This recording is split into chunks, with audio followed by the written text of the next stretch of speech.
Today, we're diving into one of modern literature's most provocative figures, the British writer D.H. Lawrence.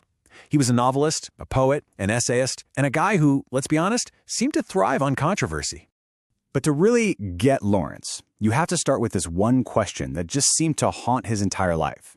What happens when society changes faster than our own instincts can keep up? His work is a powerful and, often fiery answer to that very question. Okay, so let's set the scene. Lawrence was born right at the peak of Britain's industrial age, and he looked around and saw a world that he felt was becoming cold, mechanical, and totally disconnected. So his whole career was basically a fight against what he saw as the dehumanizing grind of industry and all those rigid social rules that just squashed personal freedom. So, to really unpack his impact, here's our game plan. We'll start with his identity as a rebel, then we'll get into his incredibly deep novels, talk about the scandal of his most famous book, touch on his other writing, and finally, ask why he still feels so important today. First up, the Industrial Age Rebel. This is really the foundation for everything he ever wrote. He saw this huge conflict brewing between the modern world and our authentic inner selves. So, what was he really worried about? Well, it all kind of boiled down to a few key things. He was relentless in his critique of how industrialization was cutting people off from nature and from each other.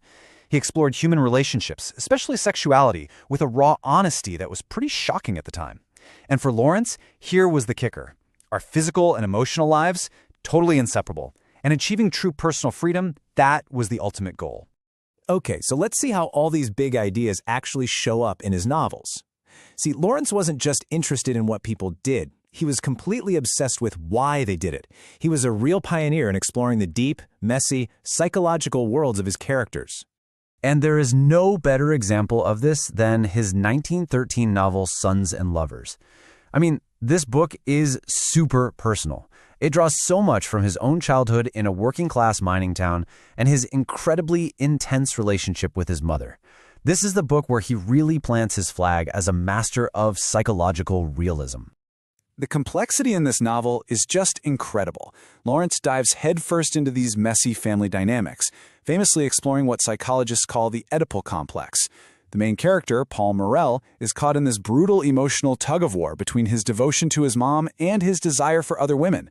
It's such a powerful look at how our families and our social class can shape us, and sometimes totally trap us. And this quote just nails the central tension of the book, doesn't it?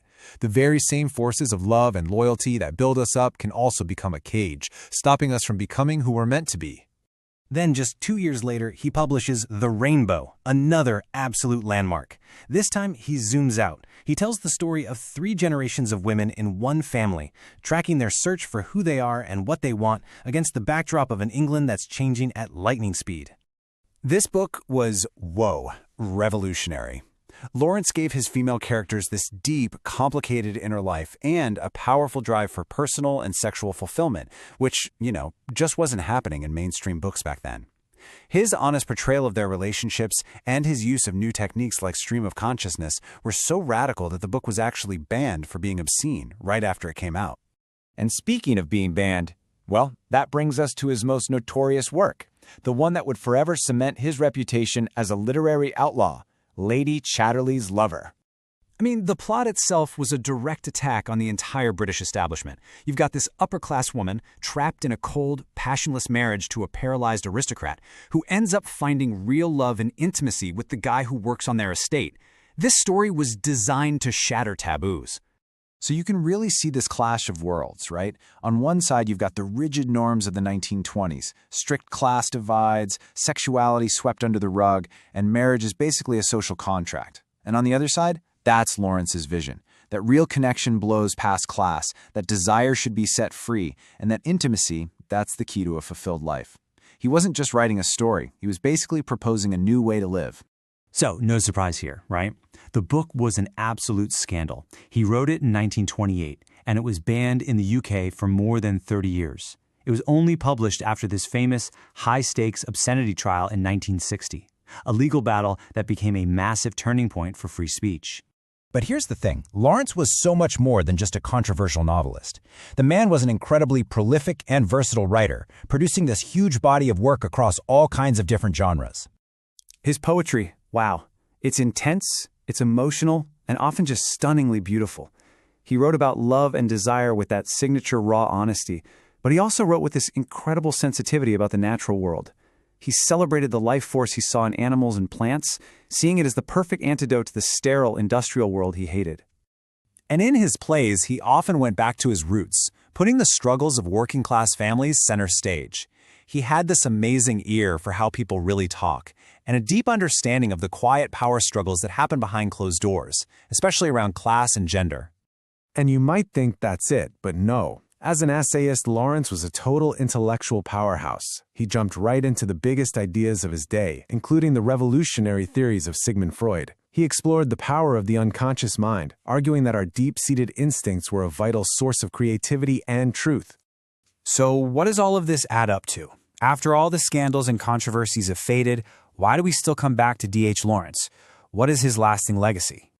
Well, you can see his whole career was defined by pushing the envelope. He started out by proving he was a master of psychological fiction, then he got branded an obscene writer, and finally, he was vindicated in a trial that literally changed censorship laws forever. His entire career was one long battle for artistic freedom. So what did he leave us with? I think it's built on these 4 pillars. He stilled this powerful voice for emotional honesty and freedom. His critique of a society obsessed with technology over humanity feels more relevant than ever.